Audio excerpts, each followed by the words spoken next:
For the benefit of the tape, please state your name, occupation, and relationship to the victim, Dr. Elliot Carver. My name is Michelle Carver. I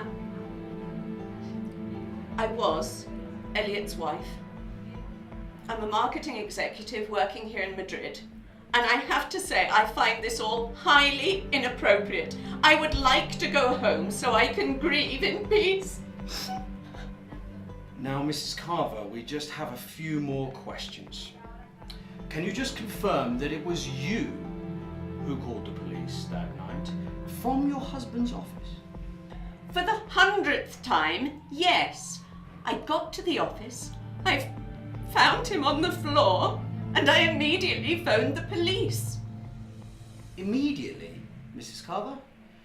You didn't think to check if he was still alive, still breathing, if he had a pulse? Well, I mean, you saw it. There was so much blood.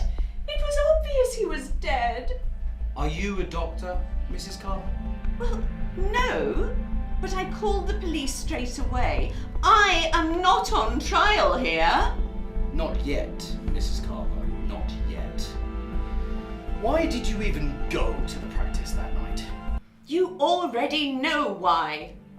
For the benefit of the tape, Mrs. Carver, why did you go to the practice on the night of your husband's murder? I was angry with my husband, okay? He had sent me divorce papers that very morning after 10 years of marriage.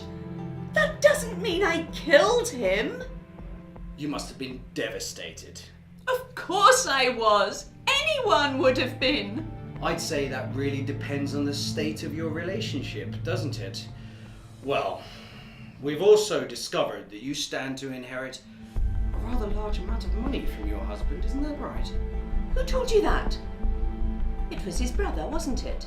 That spineless coward. You know he stands to inherit the practice. Interesting. So you were aware of the contents of your husband's will? Well, yes. We both knew the contents of each other's will. Don't you know the contents of your partner's will? I'm asking the questions here, Mrs. Carver. You were completely aware of your husband's will. Is that not true? Okay. Yes. Thank you. Now, we also understand that you made a phone call and spoke to your husband on the night of his murder. We've also been told that you were screaming and swearing down the phone at him. Sounds to me like you were a little bit more than just angry. Who told you that? It was John, wasn't it? That spiteful American assistant of his. Yes, I was angry, but it didn't mean anything. Maybe you should speak to John about how much he hated Elliot, that arrogant liar. I've had enough. I would like to go home. Fine, Mrs. Carver, we're almost done. Now, just to confirm, you will be making yourself available on the 19th of May for our investigators to speak to you. Maybe. I'll have to check my schedule. That was not a request, Mrs. Carver. Fine, whatever. Can I go now?